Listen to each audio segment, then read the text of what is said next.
What if I told you that buying your first property in South Africa is not just about finding a home that you want?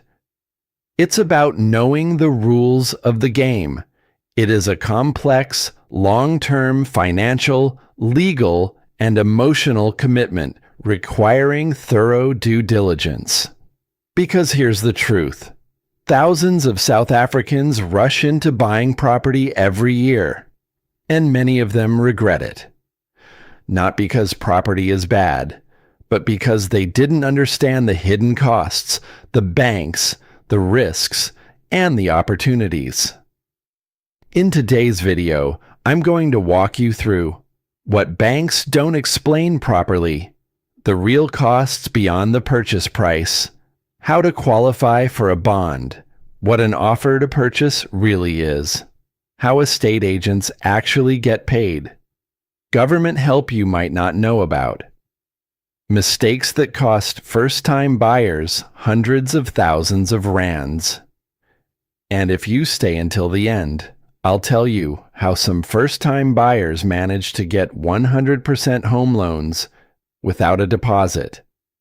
If you're thinking about buying property in places like Johannesburg, Cape Town, Durban, or anywhere in South Africa, this video could save you from making a very expensive mistake. Before we continue, please hit like and subscribe to the channel. Let's get into it. Before looking at properties in Property 24, before calling an estate agent, before getting emotionally attached, you need to understand what your affordability is.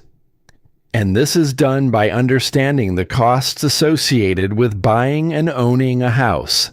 Beyond the purchase price, buyers must account for transfer fees, bond registration costs, rates, levies, maintenance, and sometimes a deposit.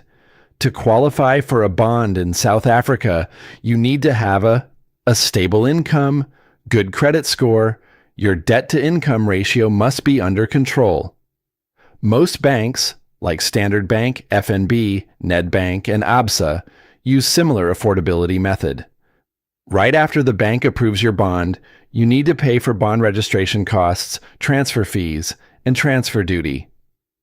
These upfront costs are most likely to be around 8 to 10% of your purchase price, and this is the money you'll need to pay from your own pocket to have the property registered and transferred under your name by the attorneys. Here is an example. Say you are buying a R900,000 property in Kempton Park. This will be the estimated breakdown of the upfront costs you will be required to pay for a R900,000 property. You will pay transfer costs of 31,000 Rand, and you will pay bond registration costs of 36,000 Rand. Now, that's a total of 67,000 Rand from your own pocket before you own the property. This is the money you need to budget for before applying for that bond.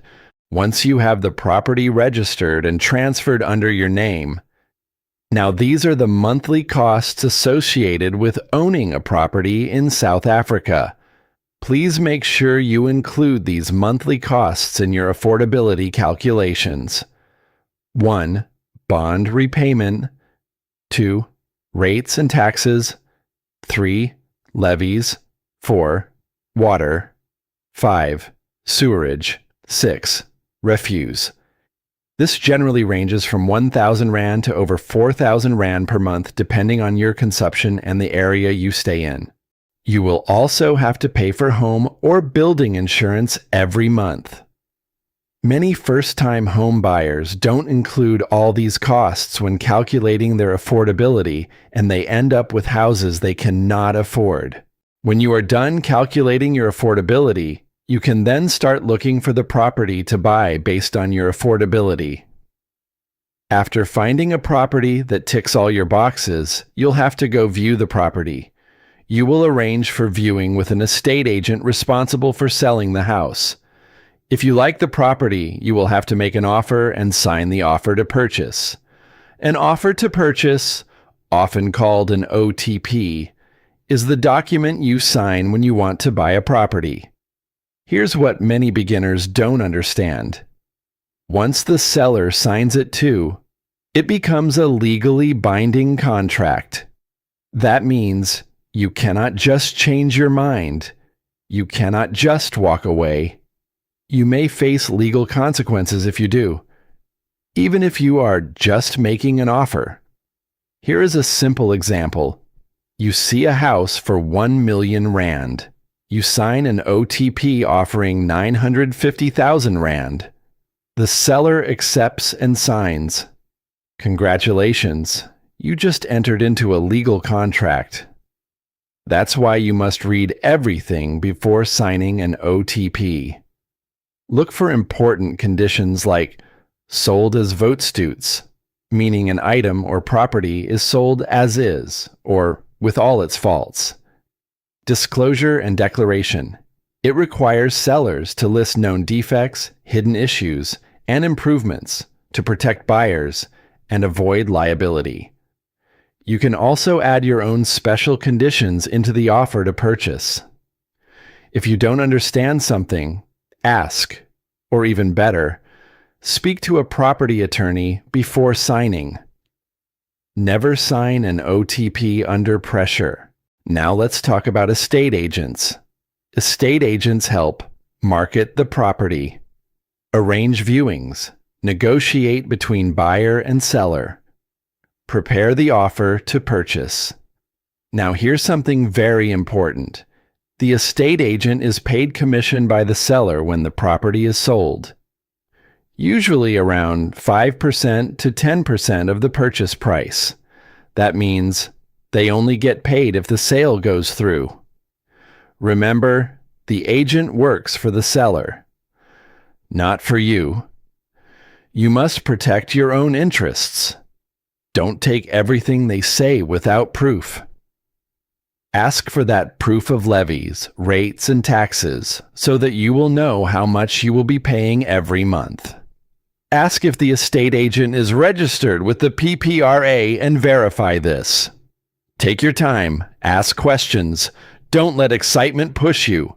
Once the owner is happy with your offer, they will have to accept your offer by also signing the OTP. When you are all happy with the offer to purchase, the next thing is to approach the bank and apply for home loan. Always use a bond originator. They apply to multiple banks on your behalf.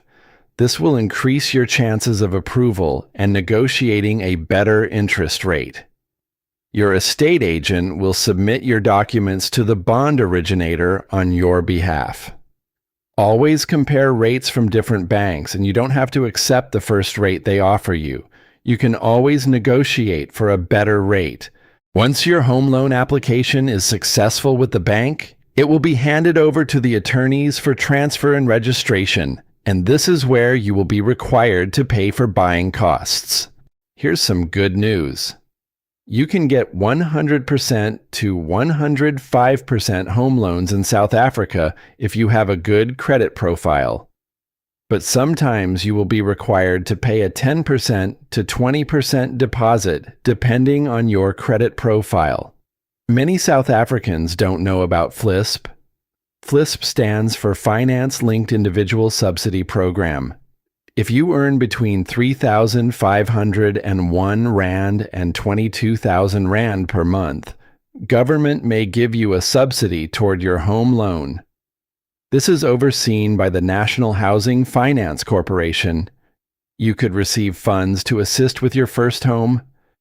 This is especially helpful if you're earning between lower to middle income levels. Here are some of the things to look for when buying a house. Location is more important than the house. First-time buyers often fall in love with finishes, granite tops, nice tiles, fresh paint, but smart buyers look at security, access to transport, school zones, shopping centers, traffic to the office, and future development.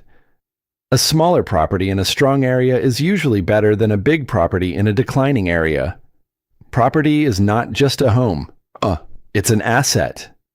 Ask yourself, Will I live here 5+ years? Could I rent this out if I move? Is this area growing?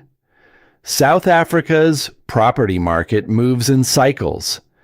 Buying at the right time and holding long term is where wealth is built. Buying your first property in South Africa can change your financial future, but only if you understand the full picture. If you found this helpful, like the video. Subscribe for more South African property insights. Comment below, are you buying this year?